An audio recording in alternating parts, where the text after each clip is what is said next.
Hey guys, welcome to the last part of the video. For Unit 4, we're going to go through questions 32 through 35. On number 32, Timmy is concerned about the increasing number of rabbits in his yard. Wow, there's a typo.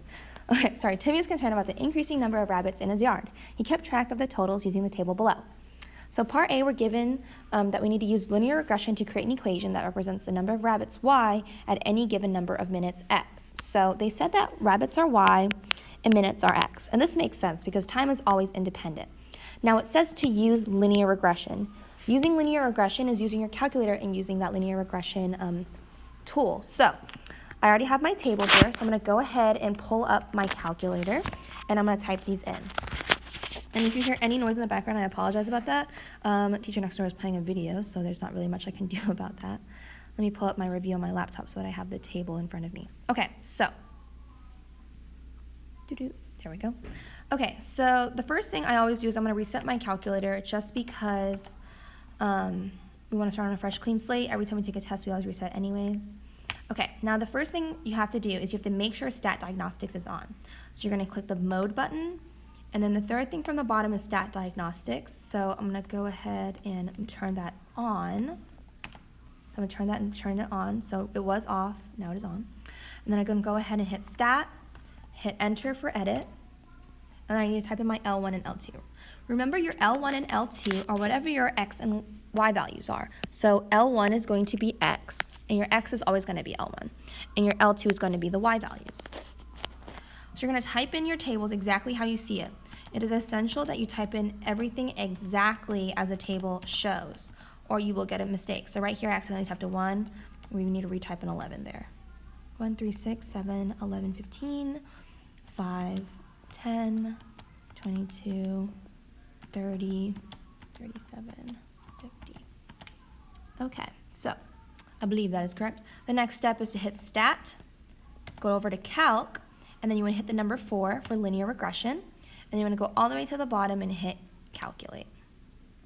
Okay, now if Stat Diagnostics wasn't on, my R values would not be showing up here, and it gives me the equation y equals ax plus b, very similar to y equals mx plus b. So I'm going to plug in my a and my b values for my slope and for my y-intercept. So I'm going to go here. So again, I'm given the equation y equals ax plus b. Every equation has an independent and a dependent variable. So when I create my equation, I need to have my y and my x there. So I'm going to have y equals, the a value that my calculator gave me is 3.240. So I'm just going to put 24 x. Okay, and then my b value was a positive 2.449. Okay. The next part asks me, what is the correlation coefficient and what does it tell us about the data? Well, the correlation coefficient is represented by the letter R. Okay. Well, my R value in my calculator is 0.989. And what does that mean? That this is a strong positive correlation. Okay.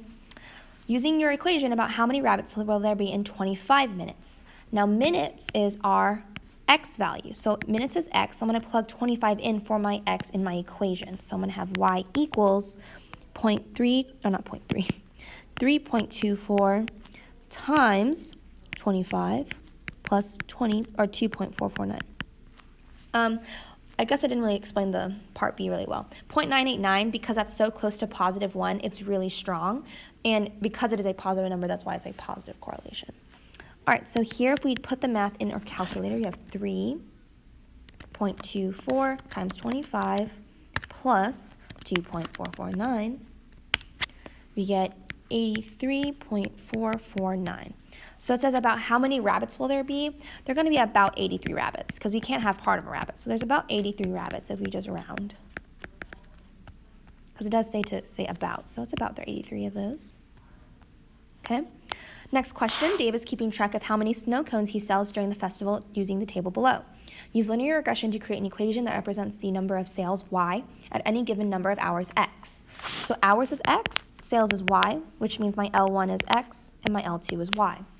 So here I'm going to do the exact same thing. I'm going to need my calculator for linear regression. How do I know I'm supposed to use linear regression? It tells me to use linear regression. We don't know how to use linear regression by hand, so we have to use our calculator to help us. So since I already have Stat Diagnostics on, I don't need to turn it back on. So I can just hit Stat, hit enter for my edit button, and I already have these lists. Now I want to clear these lists, so you want to go all the way to the top where your L1 is highlighted, hit clear, and then press down. Do the same thing, clear, press down. So now your lists are brand new. Never use the delete button because you could delete the entire column and now you no longer have an L1 column. Okay, so I'm scrolling on my laptop so I can see my table. So I have 2, 3, 5, 7, 9, 10, 6, 15, 23, 31, 42, 50. All right, after I do stat edit, then I'm gonna do stat calc and hit 4 and go all the way down and press enter on calculate. All right, so it gives me new values here. Now I notice this time I have a positive A value, but I have a negative B value. So I wanna make sure that I include that negative sign when I have the B there. So the equation for this one is going to be y equals 5.096x minus 2.744. I got these numbers straight off the calculator. I just plugged in my A and my B value. Okay, it says what is the correlation coefficient? Well, the R value of my calculator is 0.994, which means this is going to be a strong positive correlation. The mistake that we make on the test sometimes is that we forget to answer the second question here. What does it tell us, okay? It's good that you know what the R value is, but what does it mean to us? Okay, part C, how many hours does he have to work to make $250? Well, making $250 is your sales. That's going to be your Y value. So sales is Y value, so I would plug in 250 for the Y value in my equation. So I would have 250 equals 5.096x minus 2.744. And then I would solve this equation like normal. Sorry, give me 1 second. Okay, plus 2.744, cross those out. I get, what do I get? Checking on my key.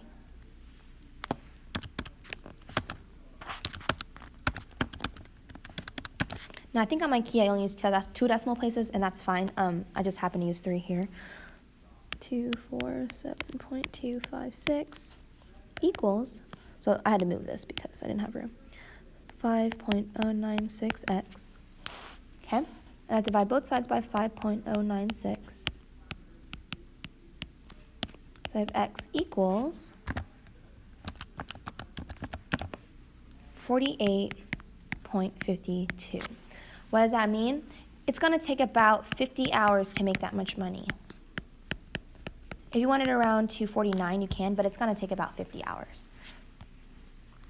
Okay, so to make 250, 50 hours. Okay, next question. Number 34. Jessica is keeping track of her extra cash stash. The table below shows how much money she has remaining. Use linear regression to create an equation that represents the number of dollars y at any given number of weeks x. So again, those are my L1 and my L2s. So I'm going to go ahead and go to my calculator, stat, edit, clear my lists out,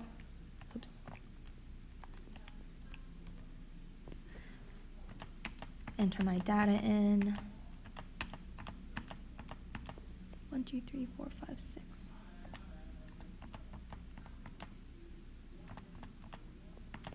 So as I'm typing these in, I'm noticing that my Y values are going lower and lower, which means I'm probably going to have a negative correlation here. Just a thought, just a guess. We'll find out.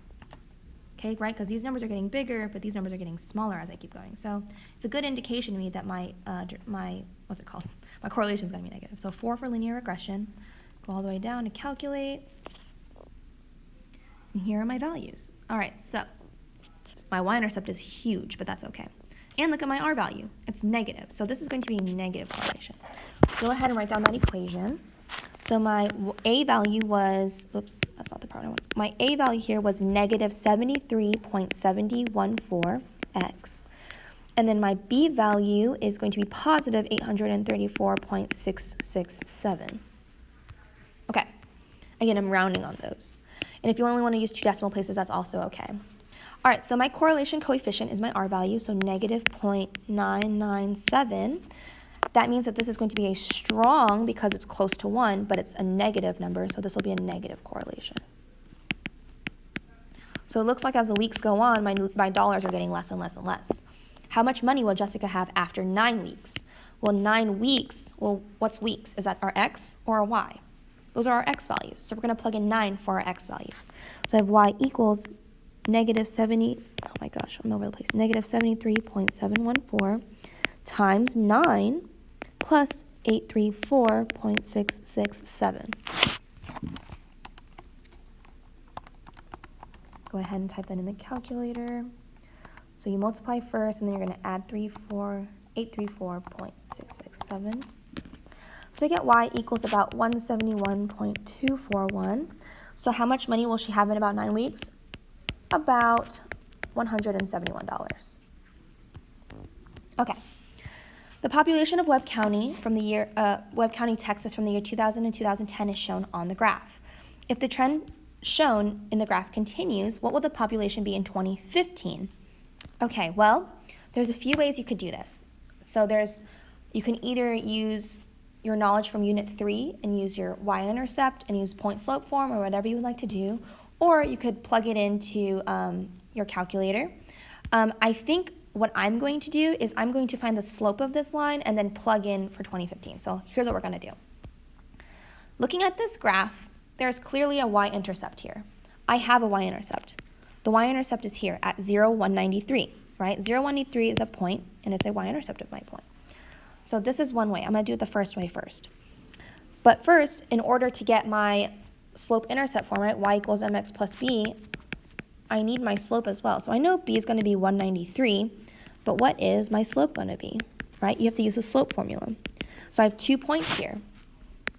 I have x1, y1, x2, y2. So I'm going to do 250 minus 193 over 10 minus 0. That's going to equal 57 over 10, which simplifies to 5.7. So I have a slope here of 5.7, and I have a y-intercept of 193. So my equation is y equals 5.7x plus 193. Now from here, I can solve.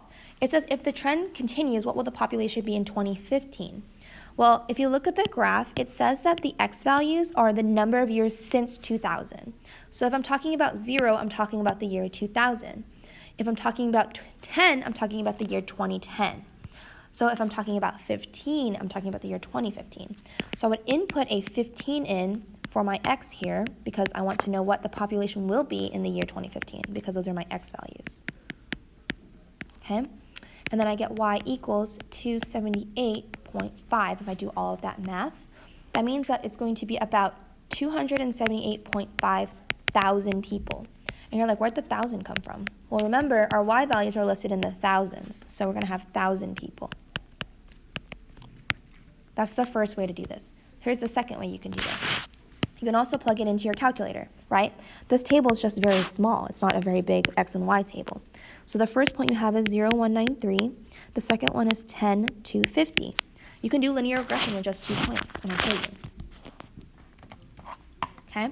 So you're going to have to go to Stat, Edit, go to clear these lists. Okay, so I have 0, and then I have 10. And then here I have 193, and I have 250. So I stat calc 4, go all the way to the bottom, enter. Okay, look what I'm given. My slope is 5.7, my y-intercept is 193.